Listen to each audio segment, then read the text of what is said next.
Welcome into the Into the Corners podcast with Jay Simmons. I'm your host, Jason Thomsen with Bridge Advisory. And Jay, why don't we let you introduce yourself? You can explain how you kind of fit into the whole Durum Capital picture, obviously as the founder of the company and all of the other entities that you manage. But why don't you introduce yourself to the audience here? Yeah, great. Thanks so much for having me on today. Excited to be here. So I'm a local Calgary guy. I did my started life as an accountant. I'm a CA. I worked in the insolvency group at Deloitte and ran a couple of my own ventures for a chunk of time. Served as a chief financial officer with a publicly traded company. And then I discovered the world of private equity. And I ended up having a firm by the name of Entex Capital. We invested in companies that were part and parcel of deregulation of the energy markets. Really exciting space. I got to work with a really interesting guy by the name of Bill Stedman, former CEO of Pembina Oil and Gas, Pembina Pipelines. He's a Harvard MBA, former CEO of the Mannix family office, and would have been a really important mentor for me early in my career and sort of those beginning days in private equity.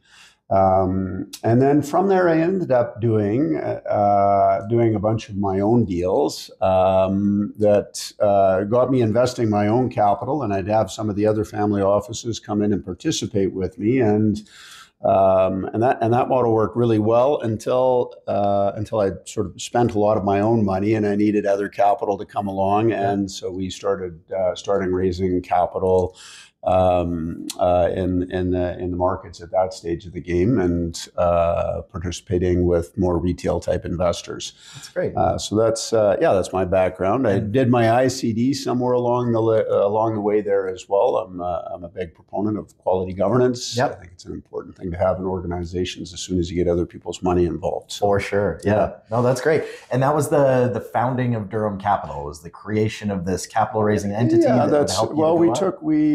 as with many of the things that you'll find in our shop, they start with us finding something that's broken and that we can fix. We really like adding value to assets, and it's where our best returns have come from. Mm-hmm. Durum itself started out with there was a company by the name of Octagon Properties, and it had filed for CCAA, the Company Creditors Arrangement Act. It's a methodology to give corporations protection against their creditors. And anyway, they didn't qualify for that, and they completely ran out of money. And so I restructured that along with the Workland family office and a gentleman by the name of Bob Braun. And that was the beginning of Durum. That's awesome.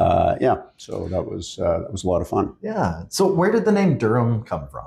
That's a great question, and thank you for asking. You bet.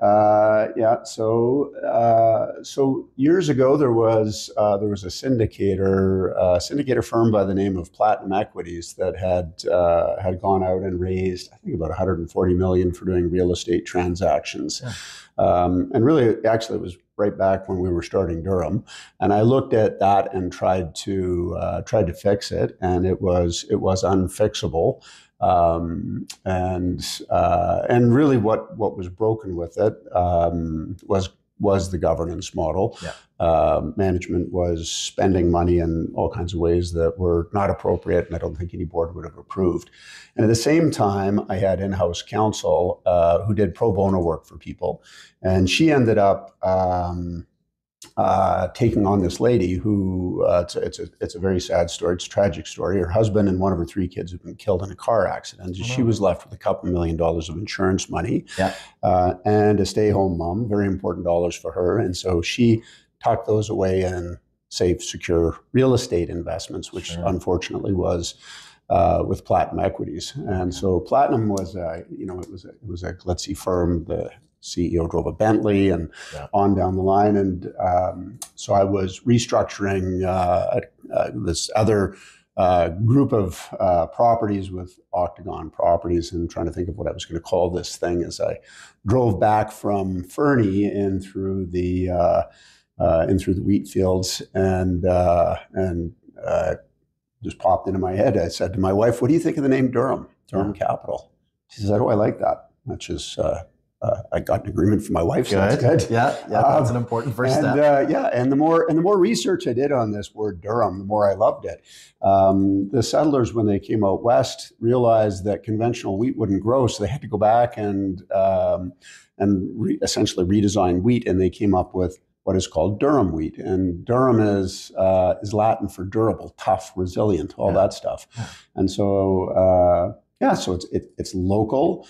We're local investors, and it's kind of close to the ground. It's earthy. It's you reap what you sow, and all of those things. So we had a branding firm try to change our name a few years ago, and they're no longer working for us. That's fair. I've really grown to love the name Durum. Yeah, so I agree. I think it's a great name, and I love the characteristics of the wheat. I think represents what you guys do in the firm so well as well. Yeah.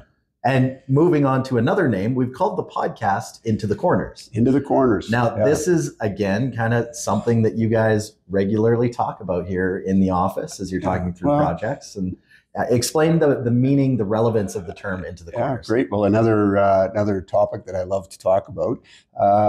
If you think of the vast majority of capital and where it goes, the Royal Bank, I think, has $1 trillion of assets under administration. I met with a firm not long ago. They had $4 billion of assets under administration. I think, oh my God, could you imagine having $4 billion? That'd be marvelous. Yeah. Anyway, but this investment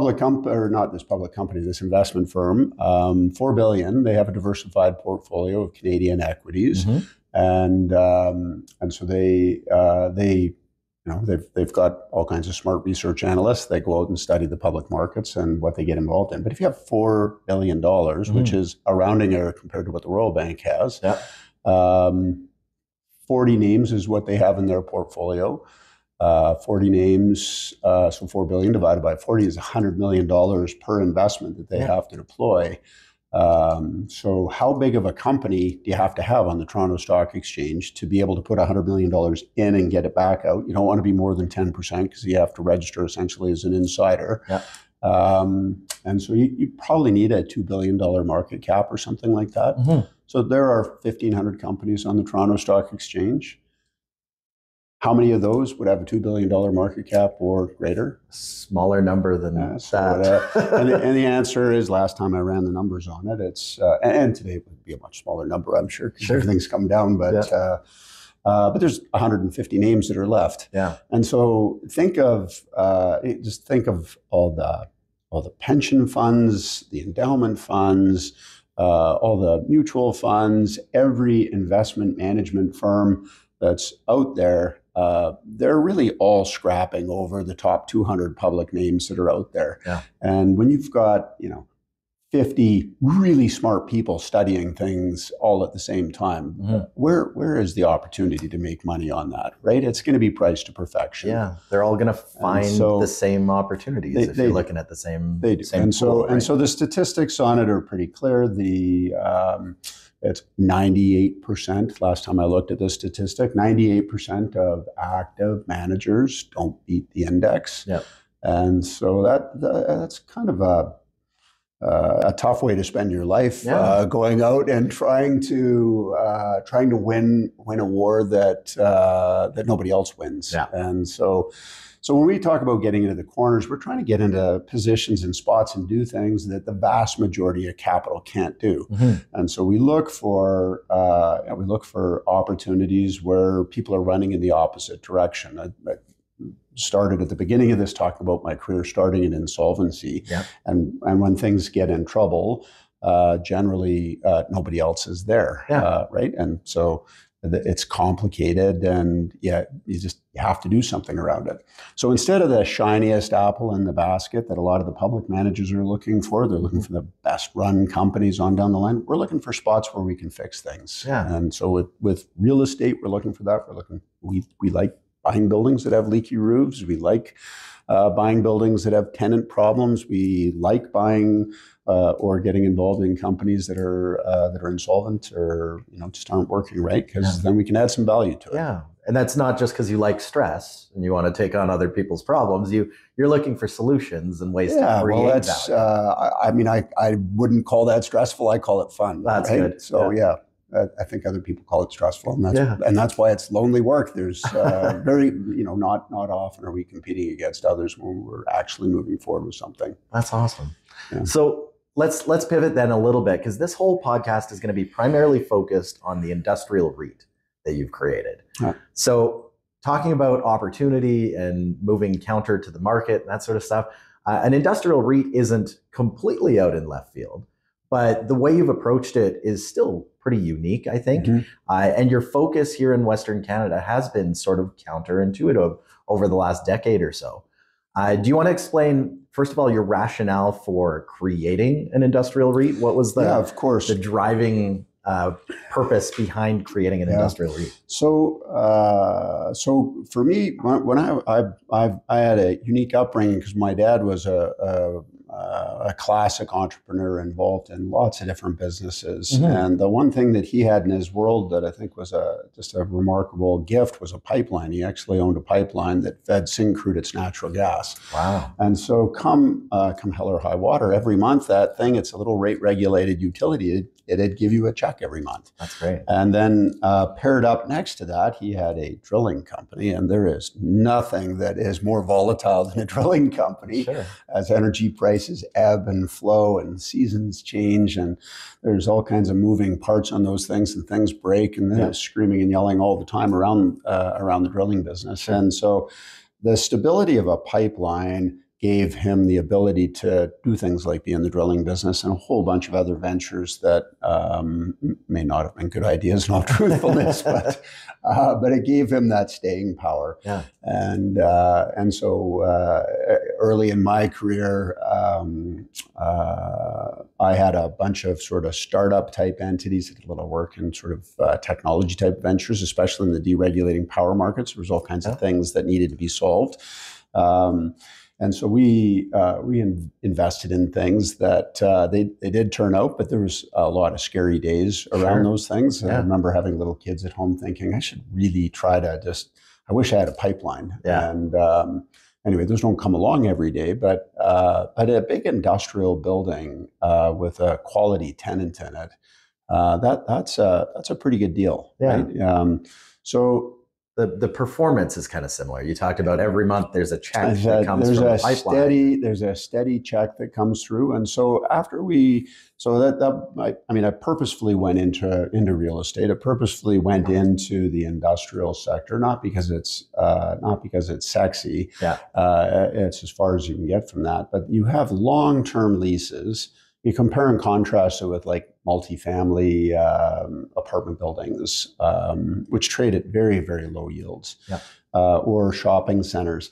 An industrial building, it's got like one big tenant in it. They generally are larger corporations with nice big balance sheets that you can get a copy of. That's totally different than an apartment building filled with, students and orphans and widows and all the ordinary people that might only be a paycheck or two away from not being able to pay their rent. Yeah. But you get it in volume, I guess. So these big buildings, they very stable long-term leases on them, and one of them, we always had the risk if you just have one. If it goes dark on you, that would be bad news. Yeah. And I know when we started out day one, I had one tenant that was 36% of our revenues or something like that. A global engineering firm. But if they decided to move on, that would hurt. Yeah. And so the idea with our REIT was to essentially take those individual spots and expand it out so that we had a diversified portfolio of them, so that if anyone goes dark on you, you're okay. Yeah. And so it's actually really stood the test of time. It's been a great, solid, just steady Eddie that's made it through COVID and all kinds of other interesting, say oil hitting $5. Yeah. So it's worked quite well, but that was my intent, was to put that solid anchor of stability in my organization, and it's given us the opportunity to go and do other things as well, which is a lot of fun. That is great, and we will touch on some of those other things through future episodes. But the primary focus is going to be on the industrial real estate. Yeah. I think it's so compelling that by assembling this portfolio of industrial buildings where each one performs kind of like its own little pipeline, you put together a package now of 21 different pipelines in this portfolio, and they're all working simultaneously together, and they do give that resilience. It's kind of you start with a thread, and then you get another thread, and you keep adding them together, and they eventually get this nice thick cable. And so I feel like we've really hit that point now. It's diversified in the number of buildings that we have, on the lease expiries. It's diversified with our mortgage expiries and all of that. So it's it's quite solid. Yeah. I think for investors that are looking at this asset class, looking at this space, finding someone with a portfolio already is the quickest way to de-risk your allocation into the industrial space, rather than a single asset, 1-2 tenants, and that reliance, that exposure to the risk of having that capital kind of move on. The portfolio definitely adds some stability and some predictability. There's all kinds of examples of people who are like, I want some real estate exposure, and they go out and buy an old house and renovate or whatever, and put a tenant in it. And anyway, there's always lots of stories that come out of those. There's a lot of moving parts, and suddenly your day job is looking like a hobby. Absolutely. And the amount of time that you spend on all of this stuff. So. And with partnering with Durum Capital, working into the industrial REIT, the nice thing is all those headaches are taken care of by you and your team. The investors are just receiving that cash flow, which is the whole point of having this asset class to start with. The other, I think, and I don't know how far you want me to go into this, but there was a general theme on this portfolio of trying to buy while the markets were not great. And using the balance sheet of our tenants in those long-term leases to essentially bridge us into another market. And so I'm excited to see where these values go in the next while. I think it's and we will spend a whole other episode talking about where we think things are heading. So why don't we wrap this one up for today? Thank you so much. That was a great introduction to the company, to the industrial REIT, and to yourself. We are going to hit these podcasts every couple of weeks, so there will be regular new content coming out for our viewers. If you found this valuable, if you want to hear future episodes, please do like, subscribe, make sure that you get notifications when the new episodes launch. And thank you very much, Jay. I really appreciate it. Thank you. Lots of fun.